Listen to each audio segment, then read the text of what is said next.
இன்றைய நற்செய்தி புனித லூக்கா எழுதிய நற்செய்தியிலிருந்து வாசகம்.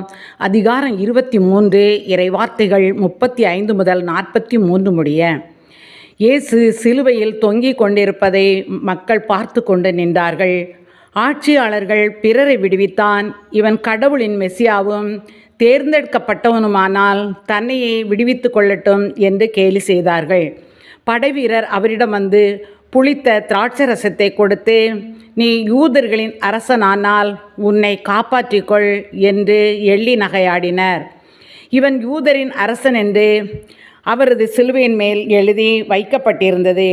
சிலுவையில் தொங்கிக் கொண்டிருந்த குற்றவாளிகளில் ஒருவன், நீ மெசியா தானே, உன்னையும் எங்களையும் காப்பாற்று என்று அவரை பழித்துரைத்தான். ஆனால் மற்றவன் அவனை கடிந்து கொண்டு, கடவுளுக்கு நீ அஞ்சுவதில்லையா? நீயும் அதே தீர்ப்புக்குத்தானே உள்ளாகி இருக்கிறாய். நாம் தண்டிக்கப்படுவது முறையே, நம் செயல்களுக்கு ஏற்ற தண்டனையை நாம் பெறுகிறோம். இவர் ஒரு குற்றமும் செய்யவில்லையே என்று பதிலுரைத்தான். பின்பு அவன், இயேசுவே, நீர் ஆட்சி உரிமை பெற்று வரும்போது என்னை நினைவிற்கொள்ளும் என்றான். அதற்கு இயேசு அவனிடம், நீர் இன்று என்னோடு பேரின்ப வீட்டில் இருப்பீர் என உறுதியாக உங்களுக்கு சொல்கிறேன் என்றார். இது கிறிஸ்துவின் நற்செய்தி. கிறிஸ்துவே உமக்கு புகழ்.